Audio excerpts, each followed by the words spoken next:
Être une femme asiatique en France en 2025, c'est pas facile. J'ai peur parce que à chaque fois que je sors, je reçois des commentaires des gens qui m'appellent dans la rue, Chin Chan Chung, Ni Hao. Salut, moi c'est Sarney. Je vais parler aujourd'hui du racisme envers les Asiatiques. On est arrivé en France en 2015 avec ma famille. J'avais 15 ans.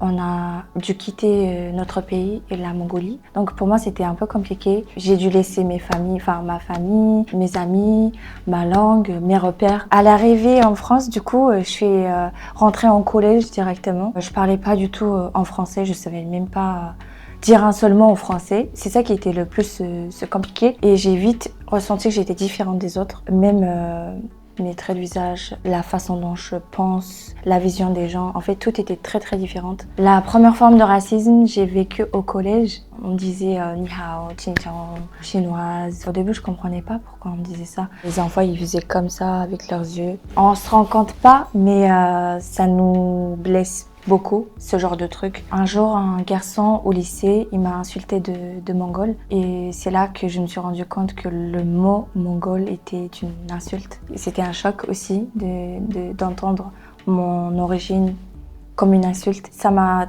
tellement blessée. Je me suis rendu compte que c'est pas que ce garçon qui disait ça, mais c'est vraiment tout le monde en France qui utilisait ce mot comme une insulte. Donc oui, j'ai cherché à comprendre d'où ça venait ensuite. Finalement, j'ai découvert que un médecin a utilisé ce terme mongol pour désigner les personnes trisomie 21, juste parce qu'ils se ressemblaient à des traits de visage des gens asiatiques. Ensuite, on a utilisé ça comme une insulte. Alors ça fait 10 ans que je suis en France. Je continue tout le temps, toujours à ressentir le racisme, les remarques. Même dans la rue, en ligne, il y a des personnes qui m'écrivent juste parce que je suis asiatique.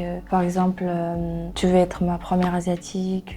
Ils me racontent des clichés asiatiques sur les femmes asiatiques. Cette fétichisation de femmes asiatiques, c'est un vrai problème. Être une femme asiatique en France en 2025, c'est pas facile. Je peux pas juste sortir de chez moi tranquille, les hommes dans la rue qui crient, qui m'insultent. J'évite de sortir toute seule dans la rue, en vrai de vrai. J'ai peur parce que à chaque fois que je sors, je reçois des commentaires ou je reçois des critiques ou des gens qui m'appellent dans la rue, Chin Chan Chung, Ni Hao. Une fois, une personne nous a insulté de Shintok dans la rue. À ce moment-là, on a répondu. On n'aurait pas dû répondre.